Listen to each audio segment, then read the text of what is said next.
morning, good afternoon, and good evening, wherever in the world you are. Welcome to TFH, the Full 100. This is a platform where we tell the truth and only the truth. My name is Anthony Spencer, and welcome to today's show. It is the last show for the week. We will be taking a break tomorrow. It's the Sunday, and back to you guys on Monday.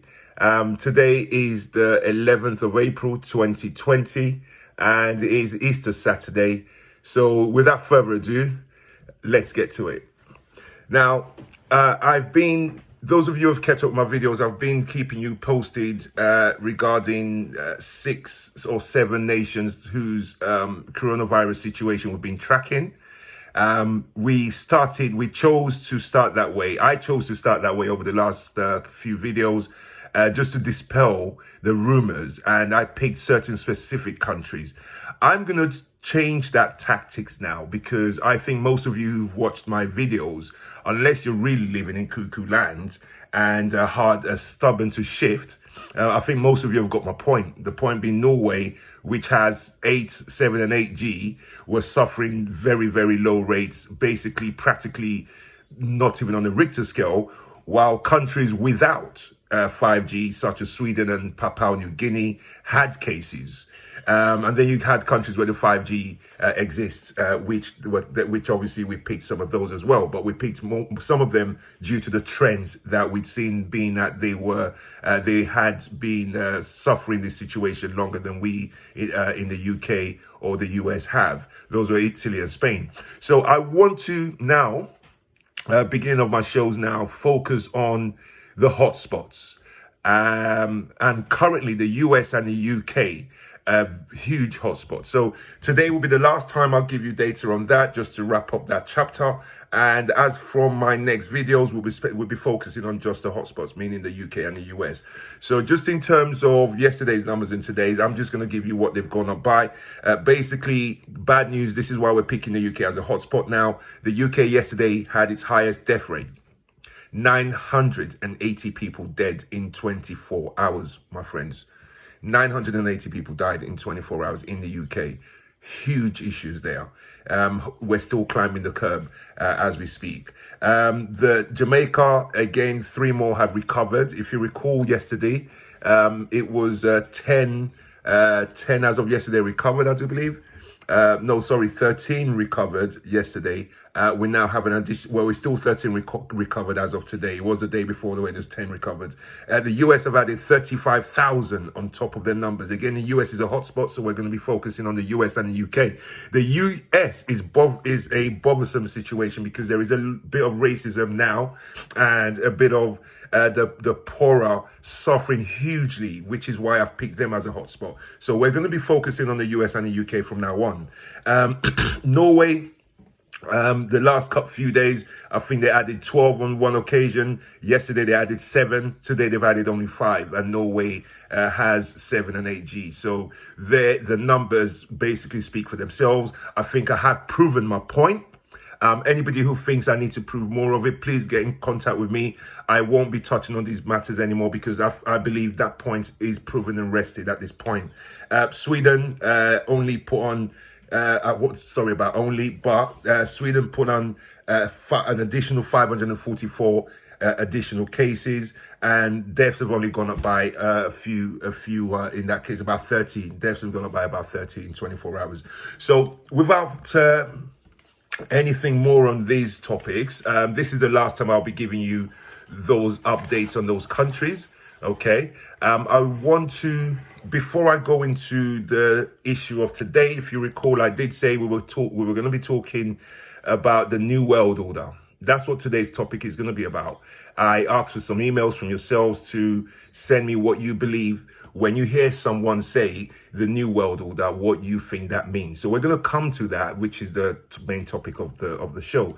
However, this part of the show, I normally take between 12 and 15 minutes to discuss the tracking, the countries we've been tracking. So at the moment, I'm 4 minutes in. I'm going to use the rest of that time to tell you guys about my concerns regarding those the hotspots, as I spoke about a minute ago. Right. My main worries, guys, is this. I spoke about a leader by the name of Jacinda Ardern, who is the Prime Minister of New Zealand. I spoke about her in quite in an admiring way. I admire her style of leadership.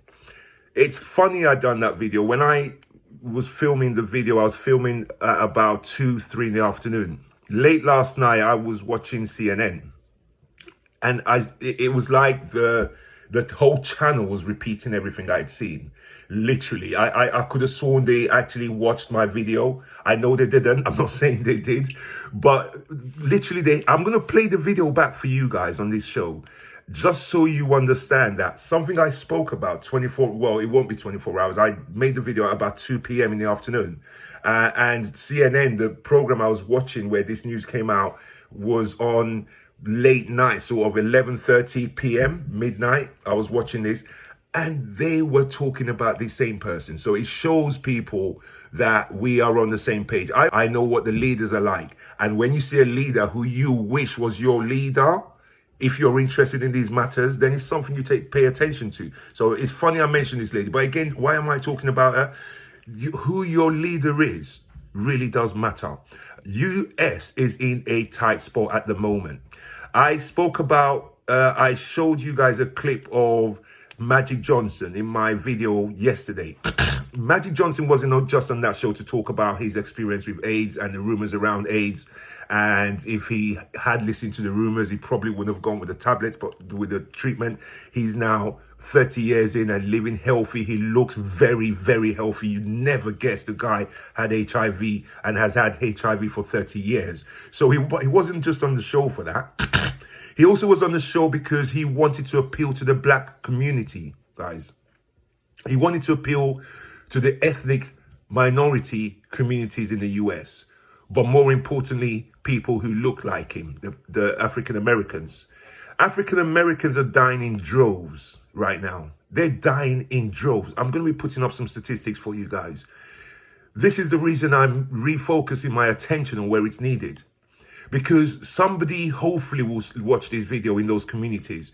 Yesterday, we spoke about a family member of mine who sent on the WhatsApp, as we all do, a cry to get people out to march against the lockdown, when the lockdown is what really is saving them. Why do you think any group of people want to do that? A lack of understanding of what's saving them, a lack of information, a lack of understanding of the situation. That's the only reason why. Because we have a situation in the US, my friends, where just this morning, a black mayor in a state, okay, he's the mayor of Little Rock. Little Rock is a city in Arkansas, one of the red states, one of the Trump type states, okay. But in the middle of this state that's run by a Republican governor, as I said to you, the Republicans are conservatives in America. In the middle of, so he runs. Imagine being the mayor of Manchester, and you're looking at Boris and you're saying, Boris, can you please lock down the country? Can you please lock down the United Kingdom? And Boris is refusing to lock down the United Kingdom. So the mayor of Manchester, the mayor of London decides, look, I'm just going to go against this. I'm going to lock my city down. My city, we have 2-3 million people. Let me save the 3 million in my city. Do you know that the governor of the state is fighting his mayor from locking his city down and saving the people? Okay. Magic Johnson was on the news the other day, the clip that I showed you. Part of his mission was to tell the United States government, to plead with the United States government, to tell them to please be aware of who they send, because the United States are testing people now. They're trying to put testing in place. So he's advising them ahead of this being put in place, that when you please go into the black communities, can you please make sure that the people that go to speak to them, the people that they see dealing with this testing, this mass testing situation, look just like them? Can you make sure they have black doctors? Can you make sure there are people that can relate to them? Why do you think he was doing this? He decided to do this because of the state of the mentality of the vast majority of black people and the lower income people in the United States. Because many of them now believe this stuff that's got me to start these videos. Many of them now believe that if a doctor that looks nothing like them, a white doctor, an Indian doctor, an Asian doctor, a Chinese doctor, was to approach them in the neighborhoods and said to them, look, we're here to test. We've got this tent set up. Please come down the stairs from your apartments and your flats and come and get tested. Magic Johnson believes that nobody will get tested. Nobody would take that step down to be tested so their lives can be saved. This is how detrimental that fake news has become. Fake news is making these Republican governors not allow their states to be locked down. Fake news is making our black people in the United States die in droves. This is serious, people. Fake news is starting to literally kill. Okay? So much so, they're using somebody like Magic Johnson, who black people trust. Okay? And then he isn't even powerful enough to appeal to them. He says, what's the point of trying to fight that? The best thing to do is to roll with the fall. So if you're falling and you roll with the fall, these guys have already fallen in their way. What he's saying is, instead of trying to fight their beliefs, let's work with what they already believe for now. Let's just, for the sake of saving lives, let's just work with what they believe for now. Let's send people that look like them, who they're just slightly more likely to trust.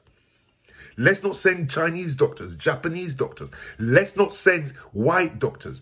Please, Mr. Trump, federal government, when you start sending people to these communities, please be careful who you choose. Now, think of a fire in a neighborhood. Think of the Great Fire of London. Imagine a whole neighborhood like Knightsbridge is burning down. Would you need to tell people to run out of the way of the fire? You wouldn't, because they can see the fire. Well, this is worse than a fire, because this is going to kill you before you even know it's coming for you. And yet, we're finding smart ways to tell people to get the hell out of Kensington. Kensington's on fire. That's the levels that fake news has now reached, that it's literally killing people by the minute. Now, I want to appeal to any of my fellow black Americans who accidentally happened upon this video. Let me tell you what's going on with you right now. Whereas everybody else, and us blacks here, we're lucky in the UK that we're not in the same situation as you guys in the US. I'm speaking now directly to my fellow Americans, if they happen to watch this. We're us in the UK, and I'm sure I'm hoping the European blacks, all blacks in Europe, I'm hoping we're going through the same as we're going through here, which is we're only being attacked at the moment just by the virus. That's it. That's all we have to worry about. My American friends, let me tell you what you now have to worry about. Not just so you know what do you now have to worry about the virus. Latest news reports I'm getting is that there is also something going on. I saw a clip yesterday, a real live clip, not a made-up clip, of a black individual, an African-American, going into a shop with a mask on. Everyone's wearing masks, right? We wear a mask and it's all done up. Every time I've gone shopping, I've worn a mask. Now imagine you're living in a situation where that mask can get you killed. This individual walked into a supermarket, just like anybody else. Everyone in there had a mask. He walks in with a mask as the only black man who's just walked in. Now, we haven't seen a video of other black people who might have walked in before this guy. Remember this. So it might have happened to every black person who walked in on that particular day. We don't know this. However, we only saw this one situation. So he's walked into the shop. As soon as he walked into the shop, the security guard, who's armed with a gun on his way, by his side, follows him right the way through and went straight to him and says, "I'm sorry, sir, you cannot wear your mask in this place, in the supermarket." It says, what do you mean? The government says we should wear masks. Well, I'm sorry, sir. The policy here, sir, is you cannot wear your mask in here. So either take your mask off, sir, so we know what you're up to, or get out of the shop. Unbelievable. So my American friends, you're fighting racism. You're fighting coronavirus. And on the racism front, you're fighting on two fronts.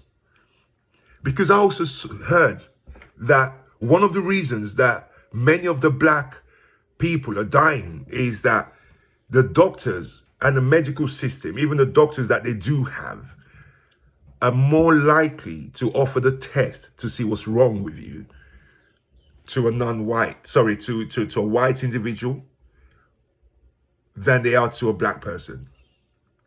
So that's also killing you guys in America. So now we have Americans fighting on three fronts. Black Americans fighting on three fronts. You're fighting the coronavirus itself. 4 fronts. I'm going to add an extra front. You're fighting coronavirus. You're fighting racism on the streets when all you're doing is protecting yourself with a mask. And please do not let me find out or let the world find out. And I'm talking to the authorities now and any police authorities that hear this. Do not let us find out that a black person was killed innocently just because he had on a mask and going about his daily business. You think he's up to something and you shot him dead. Please let's not hear that one extra person lost their lives that way. So you're fighting coronavirus, you're fighting official racism in terms of walking on the streets and not being able to protect yourself like everybody else. Then you're fighting the institutional racism from the medical establishment because they're picking and choosing who to test. And because you're picked last, you're dying.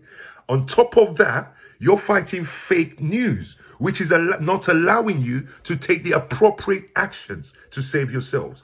My guys in America, my family and friends in America, my heart goes out to you. And this show is going to keep monitoring this situation right the way through, okay? The second hotspot is the UK. The UK, we had 980 dead in the last 24 hours. Diabolical numbers. Guys, I just want you guys to imagine what will happen if a train on a normal day where your odd 3 or 4 people die a day, you get a train packed with 980 people, 1,000 individuals, different individuals, 1,000 different families from all across the nation. And that train crashed and all 980 people died. I believe we would have a day of silence. I believe that the flags would fly at half-mast. That's what happened in the last 24 hours, people. Okay? It's serious now. Time for Boris Johnson. I'm glad you recovered. I just want you to know that a lot of my listeners and followers prayed for you, Boris Johnson. Now, I'm going to tell you this. Along with what I'm hearing about PPE and the promises that yourself and Matt Hancock, our health minister, promised and keep promising, and yet doctors are dying every day still. This is the United Kingdom. People, you are now watching the bad decision to Brexit at play. I never want to include Brexit in this conversation and in this period. I do not want to do that. However, I believe we're watching Brexit at play at the moment. Because I think at this point, the United Kingdom should be knocking the old United Kingdom that I remember, guys. At this point, we would have done the frontline workers. We won't be hearing any complaints from the frontline workers at this stage, in my opinion. The old UK that I know and I remember. We would have already covered all frontline workers. We'd have already covered all delivery drivers, bus drivers, train drivers, ticket agents, all of these people who have to face the public. I think the government would have covered those people too at this point. I believe at this point of this crisis, we should be at the stage where they're knocking on your door and offering you masks. Just the ordinary bod. Just the ordinary citizen should be getting visits on the road and telling you, oh, there's a van at the top of your street. Go and get your allocation of gloves and hand sanitizers. Guys, we haven't even done the nurses yet. What the hell? We haven't even covered the doctors. How many doctors died in the last 24 hours? Doctors and nurses are still crying out for PPEs, Boris and Matt. What the hell, guys? This is time to stop messing about. Stop telling the people you're going to do this and you're going to do that and not do it. Put your pride down. Speak to Germany. Speak to the EU and see what they can do to help. And if you were wrong about getting us out a little bit too soon, I'm not saying Brexit might not work. I don't think it'll work. But I'm not saying it won't work. There's a difference in that. I don't believe it will work, but I can't say that it won't work. You know why? Because I have no proof that it won't yet. So yeah, all right, you've made that decision. Let's see if it works, isn't it? That's where I'm at with it. However, I'm seeing we left in January, crisis in March. You know, I'm seeing the bad decision at play here. I'm sorry. If you don't agree with me, that's fine. However, the old United Kingdom, I know that was unified with the EU. That was a big talker in the EU. That was a big loud voice in the EU. I think the EU would have came together, and made this thing happen. Okay? We, Boris, shouldn't still be struggling to protect our frontline workers. If they're still not protected 4 weeks in, when are you gonna get to the bus drivers and the train drivers? When are you gonna get to the normal average citizens? When are you gonna get to the doctors' surgeries and all of these other people? When are you gonna get to the cleaners at the hospital, for God's sakes? Okay, so that's the end of my topic on this. But as I said, guys, keep an eye on these situations. Okay, I'm gonna end this side of it with a video, just so some of you who still think I might just be talking out of emotions rather than what I know.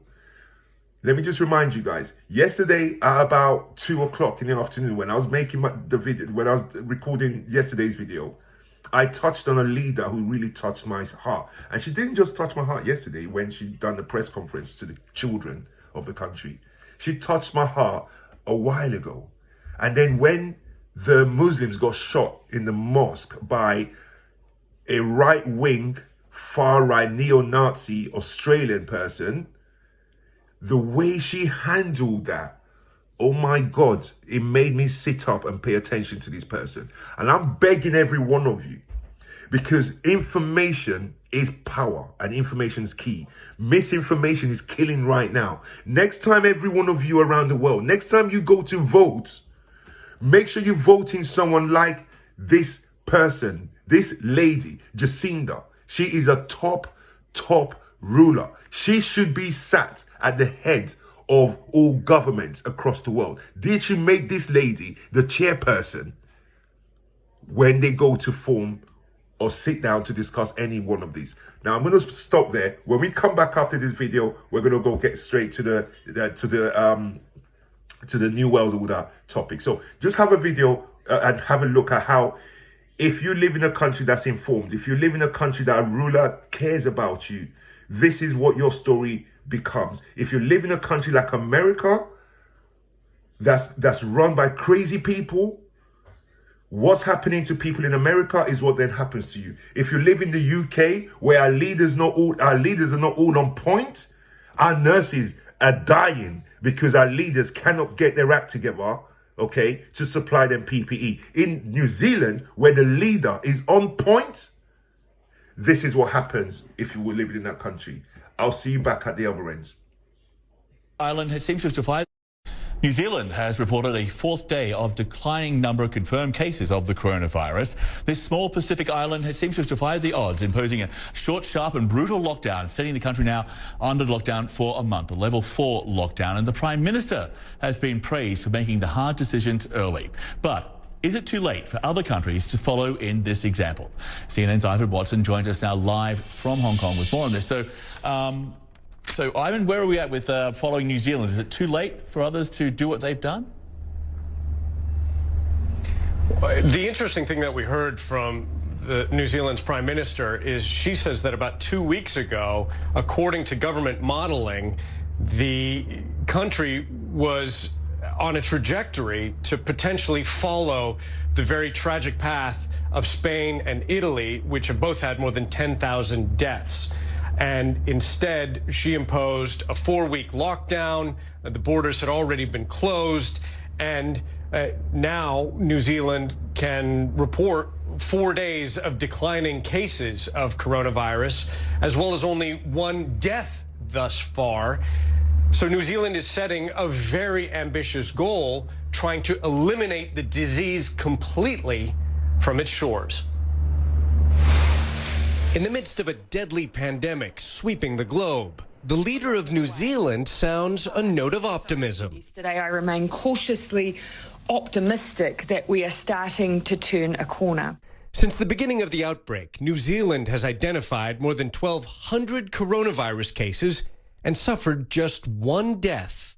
Do you think New Zealand has lessons to offer other countries with how it has dealt with this crisis? I think the go hard, go early is the lesson, but obviously we're not out of the woods yet. New Zealand identified its first case of coronavirus on February 28th.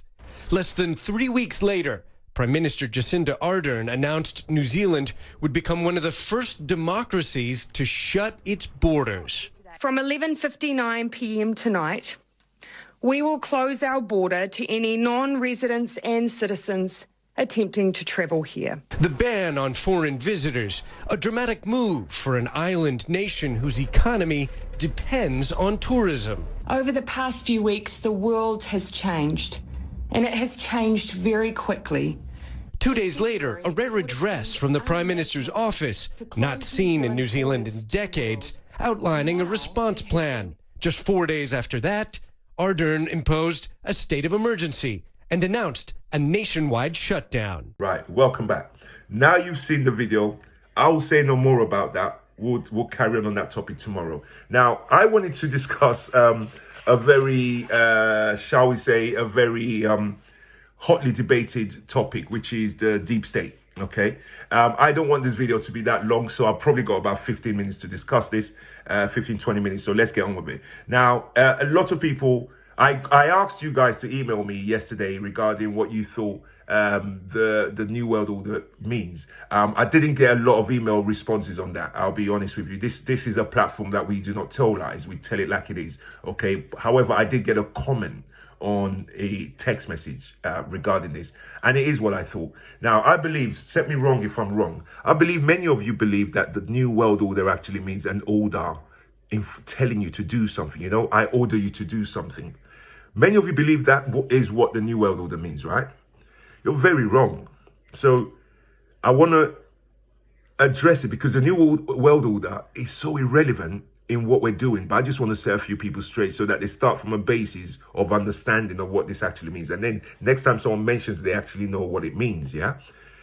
Let me tell you what the New World Order means. The New World Order means when, imagine, let me give you an example. Imagine you're home. Imagine you have your mom, your dad, and the children.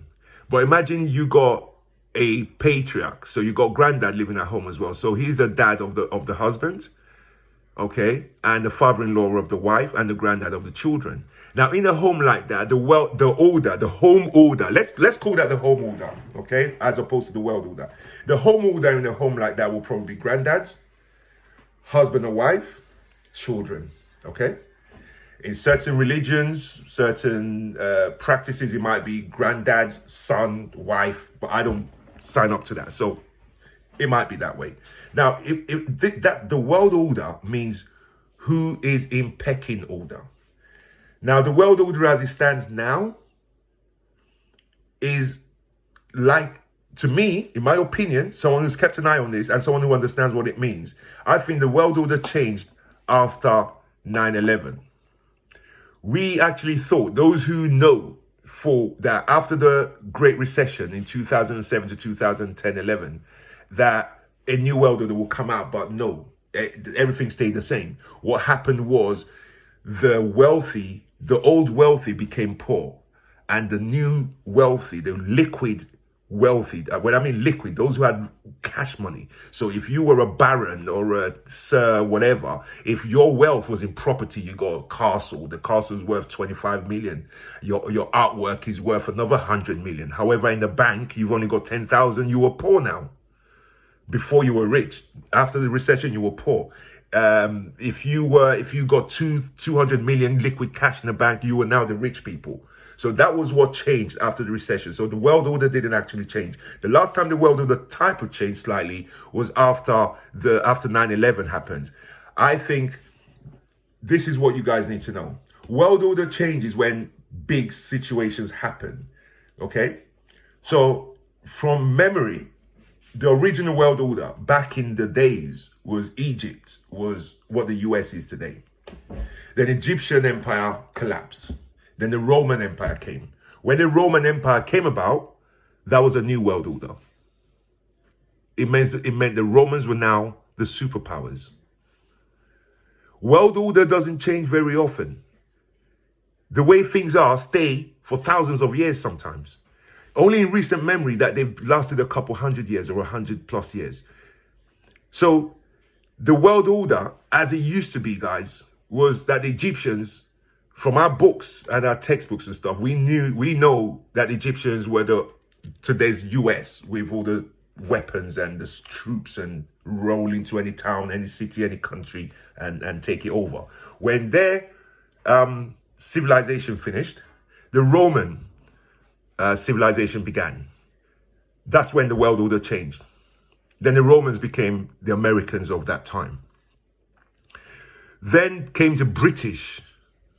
Okay, because at one time, actually, no, the British, not by themselves. After the Romans, I think the next time there was a recognizable world order, in my opinion, and please tell me if you think I'm wrong, anybody, feel free to. In my opinion, the next time there was a readable world order was when you had the Spanish, the French, and the British ruling the seas, ruling the oceans, going everywhere. At one stage, I would say that they were equal powers. So I would then say that the world order at the time, okay, when America was discovered, when Australia was discovered, when South America, Brazil, Argentina, when all these places were getting discovered, okay, it was mainly being done by the Portuguese, the Spanish, the French, and the British. Germany had a few colonies here and there. The Dutch had a few colonies here and there. The Belgians had a few colonies there and there. So here and there. So you could say at that time that the world order was these 4 countries first in the place that America is today. Underneath these 4 countries, the 4 countries, let me just remind you, being the UK, France, Spain, and Portugal, being the rulers and who everyone listens to, and they can tell the world what they think and impose their will on the world.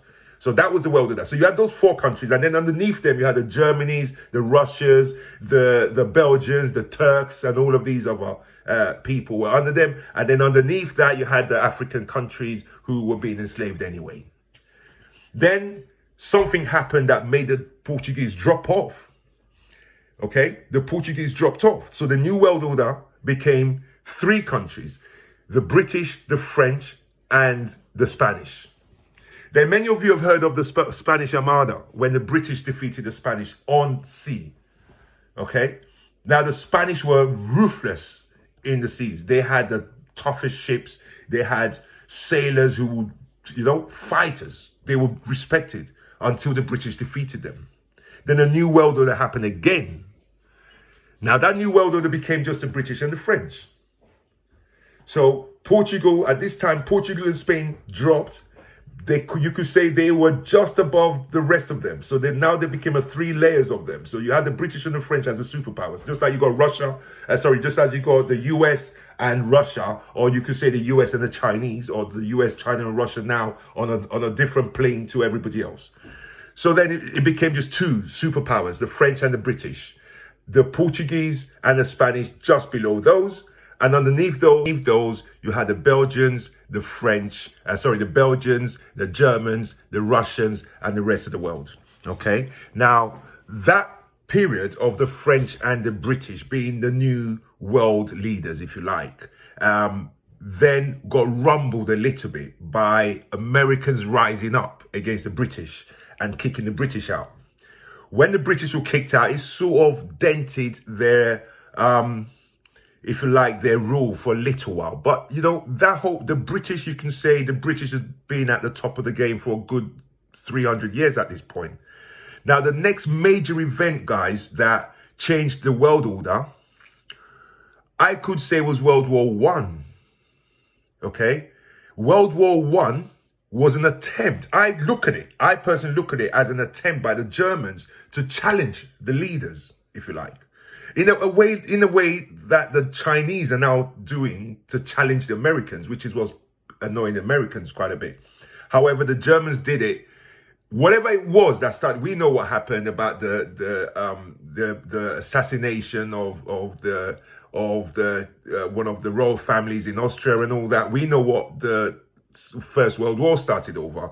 However, I would see that whole era as an attempt by Germany to go on to that world's level that the British and the French had occupied for now a couple of 100 years. However, the First World War did not change the world order, my friends. Because even when the Americans joined the First World War, which is right at the back end of the war went from 1914 to 1918. The Americans only joined in 1917. When the Americans joined, American troops used to be laughed at when they arrived at this war, my friends. They're not the America you know today. The French and the British troops used to look at the Americans and shake their heads, basically. They practically thought they were toy soldiers when they arrived. What they did come with was numbers. They were the first sort of country that had, the British could draw on numbers, but they didn't come from Britain. They drew from their colonies. The French, the same thing. America was the first country that literally didn't have to look outside of their own country to provide 3 million men at the front in one go. They were impressed with that. However, they needed to train them in warfare. The last times they had wars were with Indians on horses. The Indians on horses, they had guns and cannons and stuff. So that was an attempt that incident could have changed the world order, but it didn't. The next time that there was a true change of world order was the Second World War. That's when finally the Brits and the French sank down. Germany almost became a superpower if they'd won. America came into the war and knocked them down. And America then became the superpower. Let's not forget the Japanese, because the Japanese also were a superpower at this time. So you can say that between 1918 and 1939, when the Second World War started. So between the First and Second World Wars, Japan sort of came up as a superpower. They were a superpower. So approaching the Second World War, the world order, I would say at this time, was you had 4 superpowers. You had, and one half a superpower. So you had, Germany was definitely a superpower at this time. They built up their arms. Britain was a superpower. France was a superpower. Japan was a superpower.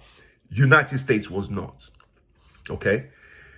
Then you had Italy, who fought on the same side as Germany, was also a mini superpower, however, not a fully loaded superpower. That was the world order before the Second World War. After the Second World War, the original superpowers all broke, all demolished. America saw its opportunity.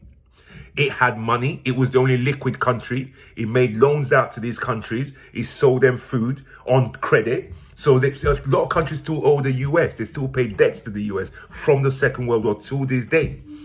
So the Second World War has now produced in my opinion, the last true change of the world order.